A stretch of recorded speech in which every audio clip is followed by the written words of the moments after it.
Welcome to part 2 of circle concepts. मैंने part 1 में circle concepts के कुछ कॉन्सेप्ट्स लिए थे, tangent theorem, tangent segment theorem, circle touching internally और एक्सटर्नली। तो ये कॉन्सेप्ट मैंने प्रीवियस वीडियो में भी लिया था, लेकिन इसका मैंने प्रूफ नहीं बताया था आपको।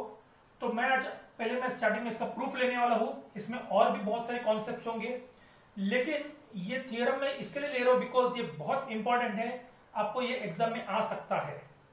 ये थ्योरम है tangent segments drawn from external point to a circle are congruent.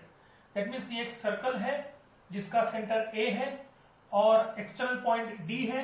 अगर डी से मैं सर्कल की तरफ अगर दो टेंजेंट्स ड्रॉ करता हूं तो ये दोनों टेंजेंट्स कॉन्ग्रुएंट रहेंगे। That means DP will be congruent to DQ. तो मुझे उसको प्रूफ करना है। तो स्टूडेंट्स, आप गिवन कंडीशंस और टू प्रूफ लिख सकते हो। एंड देन प्रूफ जो है मैं यहाँ पे फिलिंग द गैप्स करने वाला हूं, जो आपके टेक्स्ट बुक के पेज नंबर 53 पे है। तो you can just refer for it. So yes, we have to consider this two triangles. So they have already given in triangle PAD, in triangle PAD and triangle QAD. First, sec PA is congruent to sec QA. Okay, so I will write here. It will be congruent to sec QA. Why? Because they both are radii of the same circle. Second, sec AD. Seg AD is congruent to seg AD. It's very simple because it's a common side. So I can write here common side. Next, angle APD. APD, it is equal to angle AQD. It is equal to 90 degree because tangent theorem जो था हमने first देखा था, तो ये perpendicular होते हैं, so that's why they both are 90 degree. Now if you see this two triangles, ये 90 डिग्री है तो ये हाइपोटेन्यूज रहेगा, ये कॉन्ग्रुएंट है, और पीए और एक्यू ये भी कॉन्ग्रुएंट है। तो triangle PAD it will be congruent to triangle QAD. The reason will be hypotenuse side theorem और hypotenuse side test. I can write here hypotenuse side test. You can also write theorem, no problem.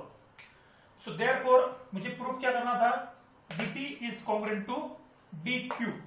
What is the reason? The reason is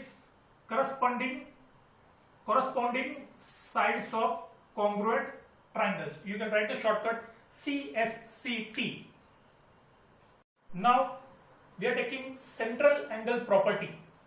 So ये central angle property बताने के पहले मैं बताना चाहता हूं कि एक सर्कल है और एक सेंट्रल एंगल क्या होता है। तो आप देख सकते हो, this is circle with centre O, और जब ये सेंटर से कोई भी एंगल फॉर्म होता है तो हम उसे सेंट्रल एंगल कहते हैं। इन this case angle AOB, it is a central angle. उसको हमने थीटा से रिप्रेजेंट किया है। उसके सामने जो आर्क फॉर्म हुआ है वो है आर्क AXB, जिसको हम माइनर आर्क भी कहते हैं बिकॉज वो छोटा है। जो 180 से स्मॉलर रहेगा 180 डिग्री से, उसको हम माइनर आर्क कहते हैं।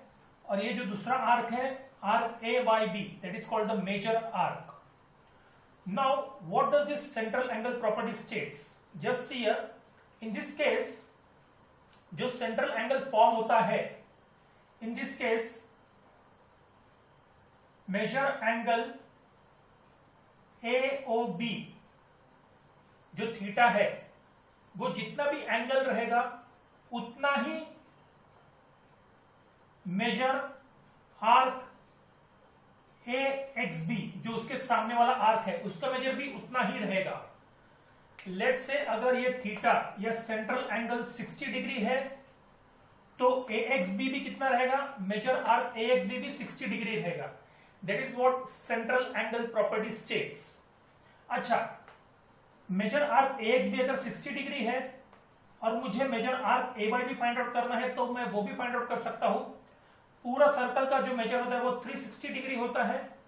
सो 360 में से अगर 60 डिग्री निकल गया तो we will get 300 degree. So major arc AY भी 300 डिग्री रहेगा। So this is the property of central angle.